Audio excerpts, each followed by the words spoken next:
Mereka kehilangan tempat bermain. Mereka kehilangan air yang jernih di sungai sehingga bisa mereka berenang. Mereka kehilangan gunung-gunung yang indah tempat mereka bercengkrama dengan alam. Mereka kehilangan sawah yang terhampar. Yang mereka lihat adalah kebisingan dan kebisingan. Bising di jalanan karena knalpotnya brong. Bising di rumah karena orang tuanya bertengkar. Maka mereka lari dalam lorong gelap. Digenggamnya handphone, diambilnya obat-obat terlarang, ditengahnya minuman dalam sebuah kelompok yang sama. Kita orang-orang yang terpinggirkan di rumah, kita orang-orang yang terpinggirkan di sekolah, guru-guru telunjuknya menunjuk pada wajahnya, tapi tak bisa memberikan solusi kegelisahan jiwanya. Semua orang hanya memberikan pengamatan, analisis, kajian. Itulah metodologi yang dikembangkan bangsa ini. Tetapi tidak ada yang berani mengambil solusi, mengangkat mereka di sudut jalanan, dimasukkan ke barak, dididik secara militer, diarahkan menjadi anak-anak yang berguna. Kedisiplinan militer adalah harga mati bagi kemajuan bangsa, bukan musuh. Pandangan-pandangan buruk terhadap militer adalah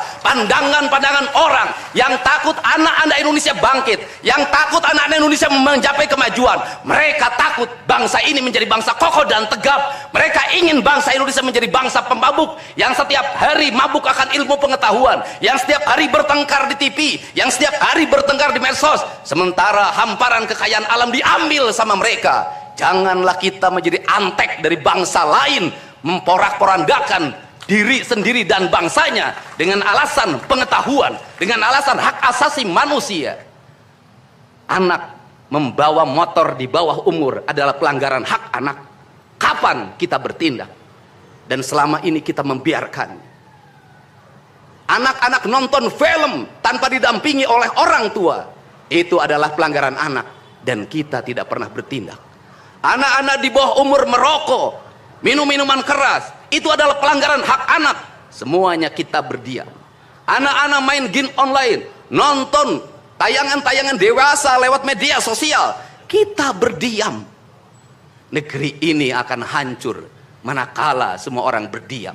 Maka orang yang memegang kekuasaan harus menggunakan tangannya untuk merubah seluruh kemunkaran ini menjadi sebuah kebajikan.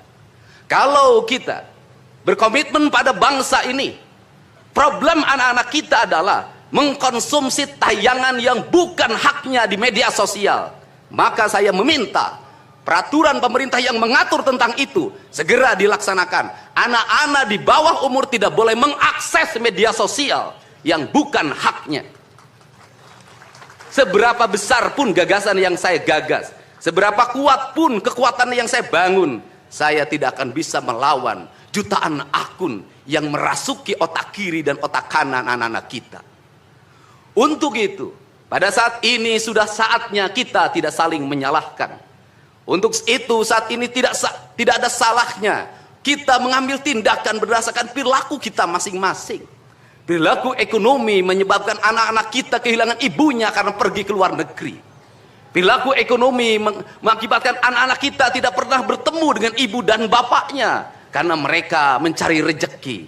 Mereka ada di pojok-pojok rumah bersama kakeknya. Kakeknya melarangnya dia main game online, melarangnya pakai motor jam 11 siang. Maka pisau dapur terhunus dan ditusuk seseorang kakek oleh cucu yang disayanginya. Kerangka pijak seperti ini harus dibangkitkan oleh kita. Semangat militer, bukan militerisasi. Kalau anak-anak dibangunkan jam 4 subuh, di mana letak salahnya dan di mana letak pelanggarannya? Kalau anak-anak dibangunkan kemudian disuruh membereskan tempat tidur, apa salahnya dan apa pelanggaran hak anaknya? Kalau anak-anak disuruh sholat subuh, apa pelanggaran haknya?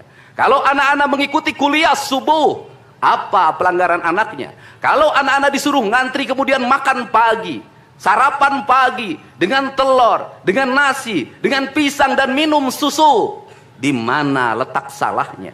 Kalau anak-anak kemudian disuruh belajar dan saat belajar duduknya bersikap memandang ke arah gurunya, memandang mata gurunya, agar terjadi transformasi energi antara guru dengan muridnya, yang hari ini dihilangkan dengan digitalisasi, menghilangkan ruh spiritual konsepsi pendidikan kita, diganti dengan konsep pendidikan digital yang tidak lagi melahirkan hubungan emosional guru dan murid. Akhirnya murid-murid tidak menghormati guru-gurunya karena guru lupa mengekspresikan nilai-nilai spiritual dalam dirinya pada murid dalam ruangan yang hening, diganti dengan papan belajar digital. Di mana letak salahnya?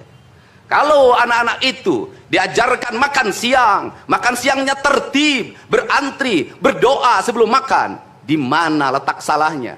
Kalau anak-anaknya sore hari diajarkan bola voli, sepak bola, latihan baris berbaris, di mana letak salahnya? Kalau sore hari anak-anak disuruh masuk ke masjid, mengikuti pengajian, di mana letak salahnya? Kalau setelah itu mereka makan malam, dan makan malam ditandai dengan berdoa, di mana letak salahnya? Kalau mereka jam 9 disuruh masuk bara, disuruh masuk ruang tidur, dan disuruh tidur, di mana letak salahnya? Justru hak-hak anak terdapat di barak pendidikan TNI, dan hak itu tidak mereka dapatkan di rumah-rumah.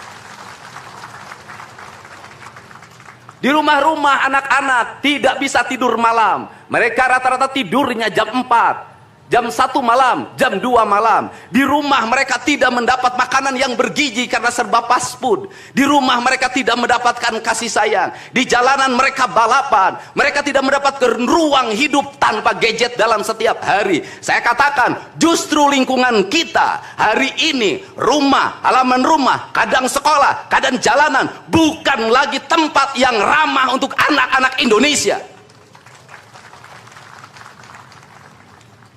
Untuk itu apa kebijakan yang harus kita lakukan? Kebijakan yang harus kita lakukan adalah mindset pembangunan dirubah. Ekonomi bukan segalanya. Itu penting. Tetapi ekonomi tidak boleh membunuh ruang-ruang publik di mana orang mendapat ruang bercengkrama. Desain rumah harus dikembalikan pada desain yang membuat jendela, membuat ruang untuk ibu dan bapaknya berkumpul. Halaman rumah harus tersedia di setiap kampung, jangan dihabiskan untuk bangunan. Karena anak-anak ingin bermain di halaman. Lapangan bola di setiap desa harus ada. Karena apa? Karena mereka terus berinteraksi olahraga. Sungai-sungai harus dijernihkan. Karena anak-anak orang miskin tidak bisa berenang di kolam renang yang berbayar. Mereka harus berenang di sungai-sungai yang jernih. Gunung-gunung harus dihijaukan. Karena anak kita perlu hiking dan traveling dalam setiap waktu. Anak-anak kita perlu berinteraksi dengan semesta. Lampu-lampu kadang sebulan sekali harus dimatikan. Agar anak kita bisa menatap langit, melihat bulan dan bintang. Bahwa dia adalah bagian dari cakrawala yang indah. Negeri ini sudah sesak dengan uang di kepalanya. Yang akhirnya apa?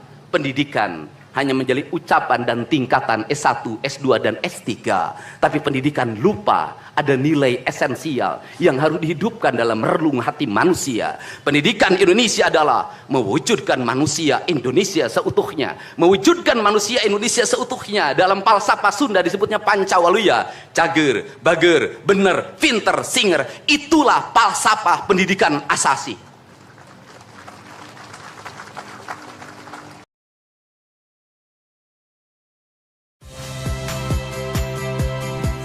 Friska Clarissa. Saksikan program-program Kompas TV melalui siaran digital, pay TV, dan media streaming lainnya.